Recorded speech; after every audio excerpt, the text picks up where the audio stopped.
ভারত পাকিস্তান টান টান উত্তেজনা। না, এবার কোনো খেলার মাঠ নয়, এবারের মাঠ হচ্ছে আকাশ। ভারতীয় সেনাবাহিনীর 4টি রাফালে 4.50 জঙ্গি বিমান এগিয়ে চলেছে পাকিস্তান সীমান্তের দিকে, রাতের বুক চিরে নিঃশব্দে আধারে। ভারতীয় সেনাবাহিনী স্বপ্ন দেখেছিল তাদের এবারের সার্জিক্যাল স্ট্রাইকও সফল হবে, পাকিস্তান কিছুই টের পাবে না। কিন্তু তাদের সেই স্বপ্নে ভাটা পড়ে। পাকিস্তান সেনাবাহিনীর রাডারে ধরা পড়ে যায় 29 এপ্রিল রাতে। তারা পাকিস্তান সীমান্তবর্তী গ্রামে হানা দেওয়ার জন্য 4টি রাফালে বিমান নিয়ে আক্রমণ চালায়।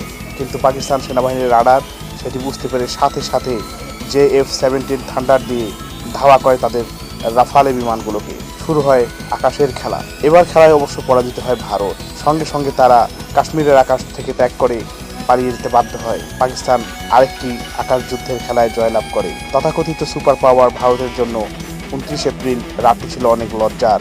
তারা পাকিস্তানের কাছে পরাজিত হয়েছে আবার। কিন্তু অমিত শাহ তো পরাজিত হননি। তিনি বলেছেন,